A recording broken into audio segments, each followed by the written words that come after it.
Good morning, student. Myself, Dr. L. Manju Bhargavi, Assistant Professor, Government First Grade College, Madhugiri. Session number 30, and the topic in this session would be factoring. Subject commerce, and the paper is Indian Financial System. 4th semester BCom students of Tumkur University. The objective of the learning is to familiarize the student with the concept of factoring. The session outcome would be the students will be able to understand the concept of factoring. Introduction. Let's see the introduction. Factoring is a financial transaction whereby a business sells its account receivable, that is invoices, to a third party called factor at discount. Receivable constitutes a significant portion of current assets of a firm, but for investment in receivables, a firm has to incur certain costs such as last financing receivable and cost of collection from receivable.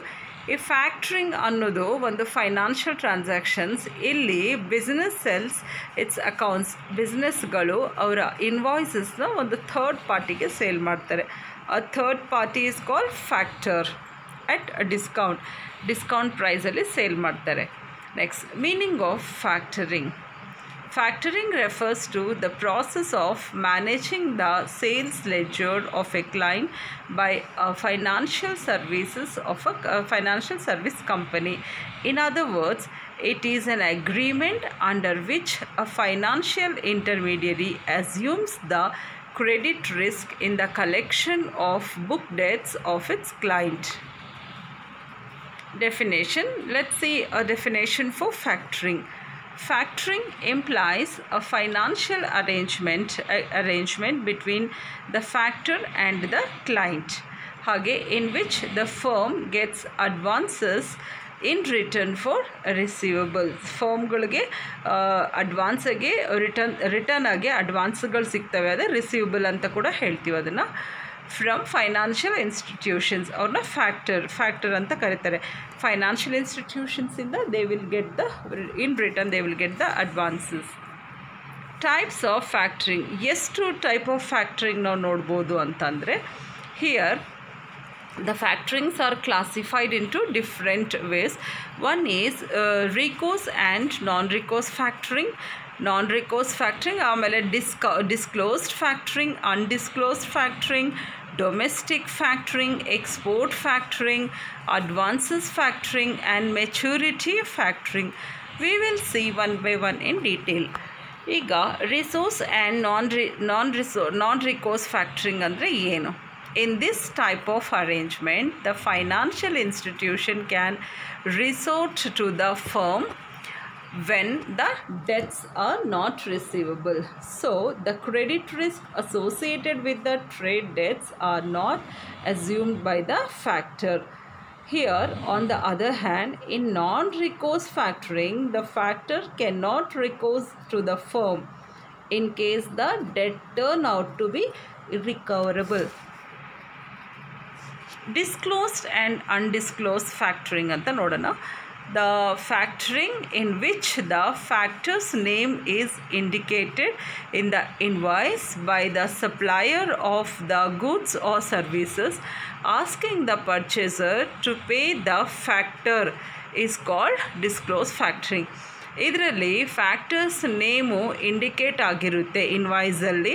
Suppliers in the goods and services ಅದರಲ್ಲಿ ಏನು ಹೇಳಿರುತ್ತೆ ಅಂದರೆ, ನೀವು pay ಮಾಡಬೇಕು, asking the ಪರ್ಚೇಸರ್ಗೆ to pay the ಫ್ಯಾಕ್ಟರ್ಗೆ pay ಮಾಡಿ ಅಂತ ಮೆನ್ಷನ್ ಆಗಿರುತ್ತೆ.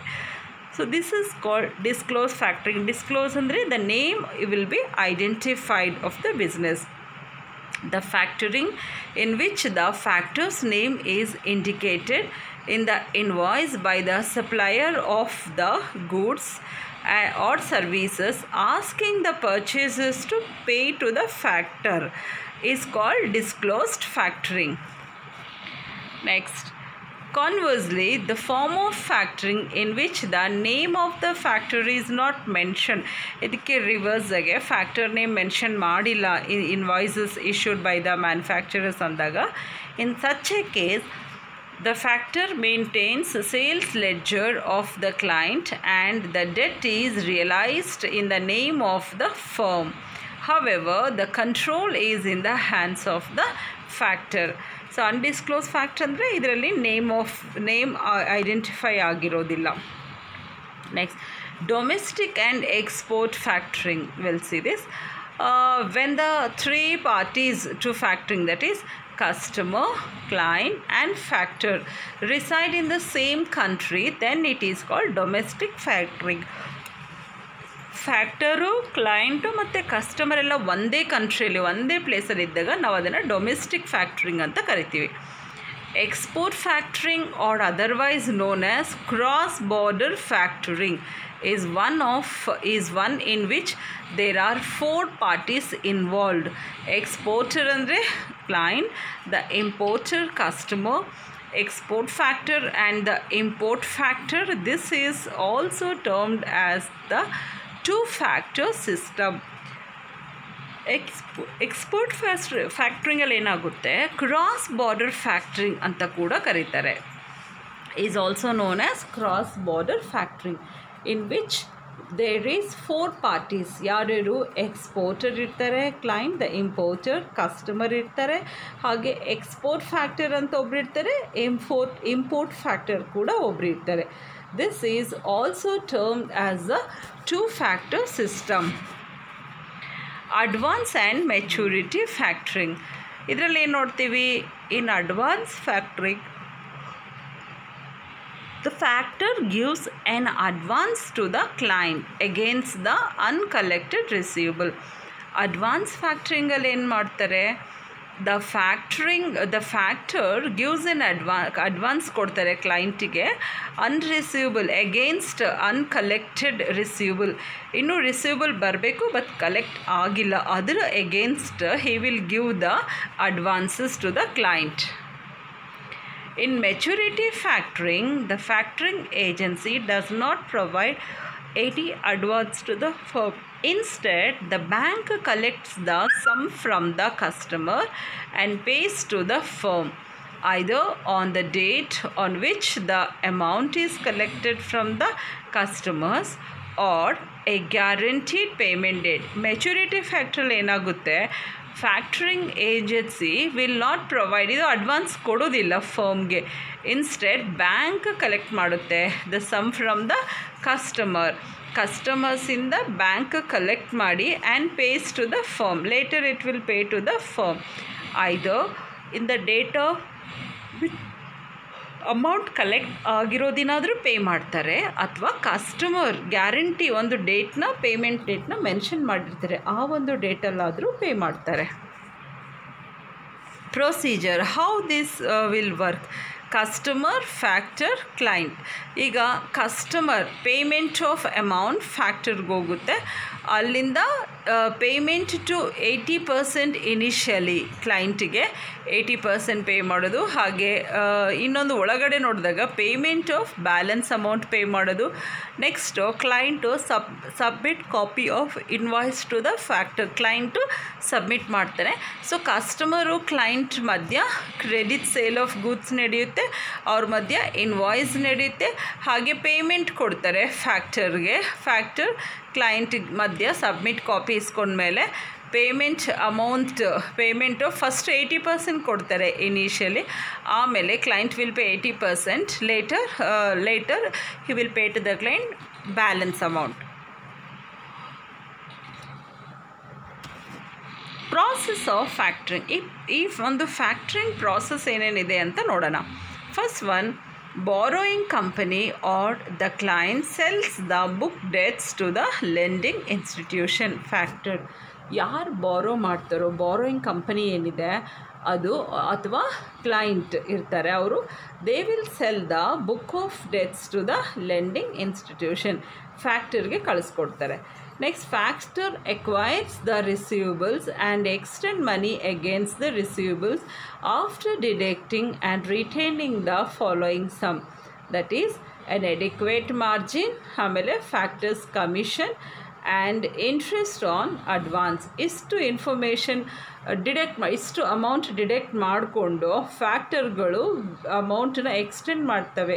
ಈ ಒಂದು ರಿಸೀವಬಲ್ ಎಗೇನ್ಸ್ಟಲ್ಲಿ they will pay the money after deducting, ಅಥವಾ ಒಂದು ಅಡಿಕ್ವೇಟ್ ಮಾರ್ಜಿನ್, ಅವ್ರದ್ದೇ ಒಂದು ಪ್ರಾಫಿಟ್ ಮಾರ್ಜಿನ್ ಇರುತ್ತೆ, ಅದನ್ನು ಡಿಡಕ್ಟ್ ಮಾಡ್ತಾರೆ.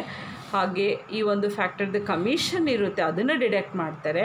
ಹಾಗೆ interest on advance, commission and interest on advance. Collection from the customer is forwarded by the client to the factor. In this way, the advance is settled.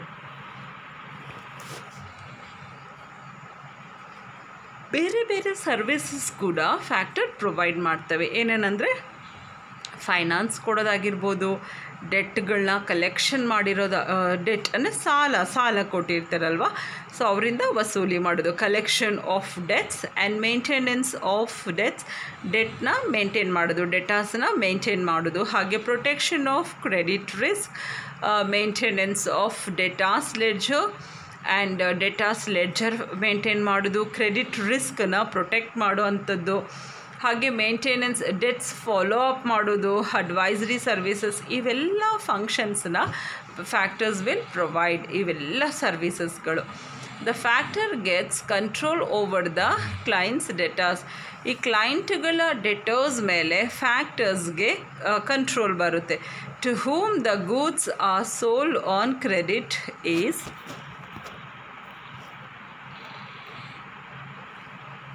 extended and also monitors the client sales ledger. ಈಗ ಫ್ಯಾಕ್ಟರ್ಸಿಂದ ಕೆಲವು advantages ಕೂಡ ಇದ್ದಾವೆ. Will see what are the advantages of this factoring. Factoring provides a quick boost to cash flow. ಒಂದು discount ಎಲ್ಲ direct ಮಾಡಿದರೂ ಕೂಡ ಇಮಿಡಿಯೇಟಾಗಿ ಆ ಒಂದು ರಿಸೀವಬಲ್ಸ್ ಅಗೇನ್ಸ್ಟಲ್ಲಿ ಮನಿ ಬರುತ್ತೆ, ಕ್ಯಾಶ್ ಇನ್ಫ್ಲೋ ಆಗುತ್ತೆ. ಇದು ಬಿಸ್ನೆಸ್ನ short term working capital management ಏನಿದೆ ಅದನ್ನು ಸಾಲ್ವ್ ಮಾಡೋದಕ್ಕೆ ಹೆಲ್ಪ್ ಆಗುತ್ತೆ.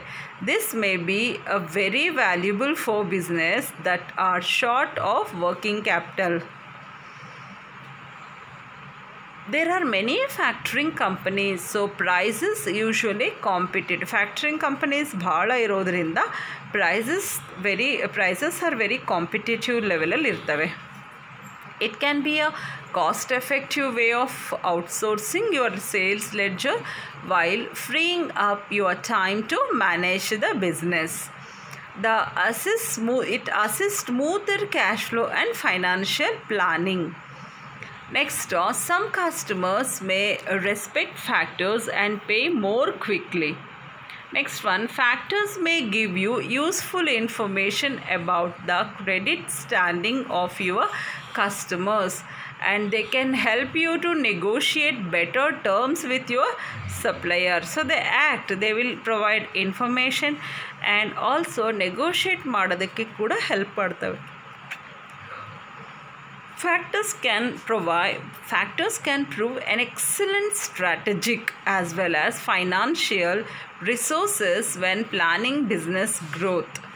You will be protected from bad debts if you choose non-recourse factoring. ನೀವು ಒಂದು ವೇಳೆ non-recourse factoring ಸರ್ವಿಸಸ್ನ ಚೂಸ್ ಮಾಡಿದರೆ risk protect ಆಗಿರ್ತೀರ.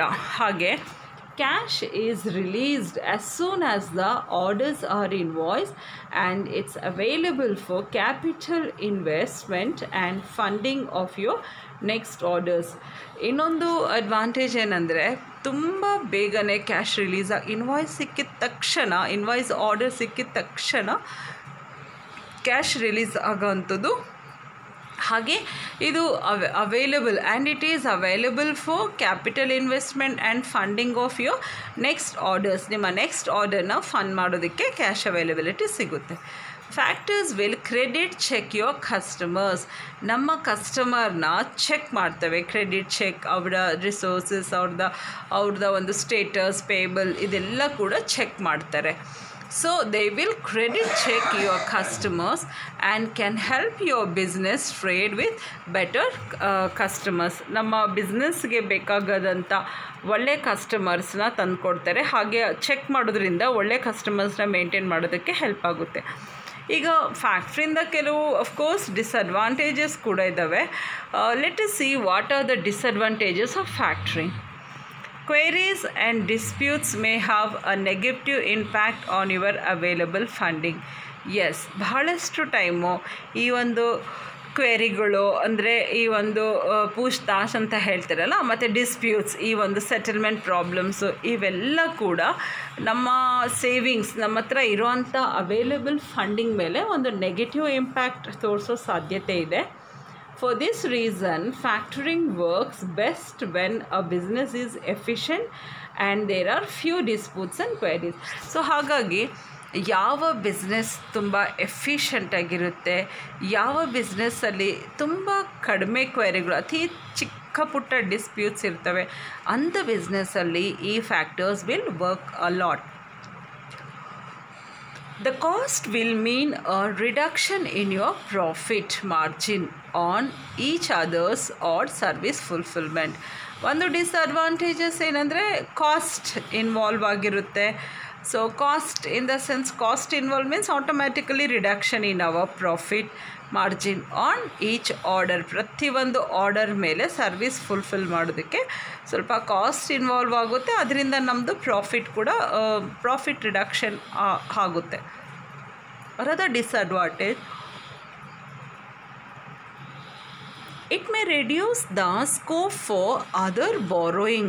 Book debts will not be available as security. Next one, ಇದು it will reduce the scope. ಬೇರೆ ಬಾರೋವರ್ಸ್ಗೆ ಸ್ಕೋಪ್ನ ಕಡಿಮೆ ಮಾಡುತ್ತೆ. ಯಾಕಂದರೆ book debts will not be security ಪರ್ಪಸ್ಸಾಗಿ ಬುಕ್ ಡೆಟ್ಸ್ ನಮಗೆ ಅವೈಲಬಲ್ ಇರೋದಿಲ್ಲ. Factors will restrict funding against poor quality debtors or poor debtor spread. So you will need to manage these fund fluctuations. Maximum ಈ ಒಂದು ಡೆಟಾಸ್ ಸರಿ ಇಲ್ಲ ಅಂದರೆ, poor ಡೆಟಾಸ್ ಅಂದರೆ ಒಳ್ಳೆ ಡೆಟಾಸ್ ಇಲ್ಲ, ಅಥವಾ ಅವ್ರದ್ದು ಕ್ವಾಲಿಟಿ ಆಫ್ ದ ಟ್ರಾನ್ಸಾಕ್ಷನ್ ಸರಿ ಇಲ್ಲ ಅಂದರೆ they will not fund them. They will restrict funding against poor quality debtors or poor data spread. So ಈ ಟೈಮಲ್ಲಿ we have to manage the fund fluctuations. Next, to end an arrangement with a factor, you will have to pay off any money they have advanced you on invoices if the customer has not paid them yet. This may require some business planning. Sometimes ಫ್ಯಾಕ್ಟರ್ಸಿಂದ ನಾವು ಭಾಳಷ್ಟು amount ಅಡ್ವಾನ್ಸಾಗೆ pay ಮಾಡಬೇಕಾಗುತ್ತೆ. Suppose customers ಅವರಿಗೆ pay ಮಾಡಿಲ್ಲ ಅಂದರೆ this requires some business planning. ಒಳ್ಳೆ business planning ಮಾಡಬೇಕು. ಇಲ್ಲಾಂದರೆ we may have to end up paying lot of money. ಅವರು ಅಡ್ವಾನ್ಸ್ ಕೊಟ್ಟಿರೋದು ಕಸ್ಟಮರ್ ಪೇ ಮಾಡಿಲ್ಲ ಅಂದರೆ you will have to pay. ಇನ್ನೊಂದೇನಪ್ಪ ಡಿಸ್ಅಡ್ವಾಂಟೇಜ್ ಅಂದರೆ some customers may prefer to deal directly with you. They don't want the middle man, they don't want factors in between. ಕೆಲವು customers ಏನು ಡೈರೆಕ್ಟಾಗಿ ನಮ್ಮನ್ನು meet ಮಾಡೋಕ್ಕೆ ಇಷ್ಟಪಡ್ತಾರೆ. ಸೊ ಹಾಗಾಗಿ ವಿ ಕ್ಯಾನ್ ಸೇ ಈ ಒಂದು ಮಿಡಲ್ ಮ್ಯಾನ್ ಥರ ಆ್ಯಕ್ಟ್ ಮಾಡುವಂಥ factor here it becomes a bit negative ಅಥವಾ ನೆಗೆಟಿವ್ ಇಂಪ್ಯಾಕ್ಟ್ ಅಂತ ಹೇಳ್ಬೋದು. How the factor deals with your customers will affect your customers think of you.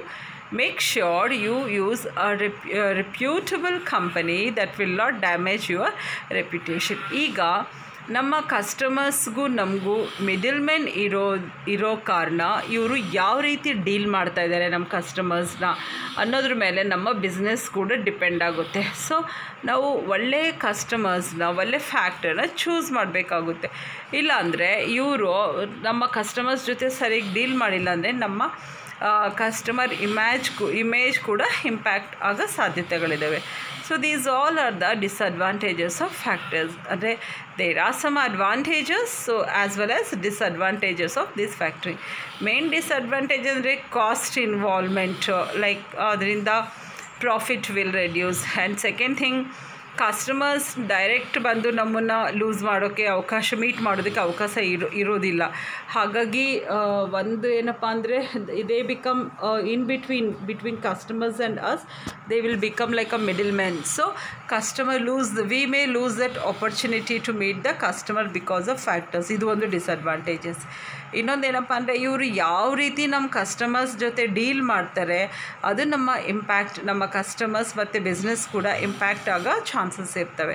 That's why we have to choose a very good factor where our business will not have bad reputation. So that's all students. Thank you so much for your cooperation. Now next session alli ಇನ್ನೊಂದು topic ಜೊತೆ we will meet. Thank you so much for your cooperation.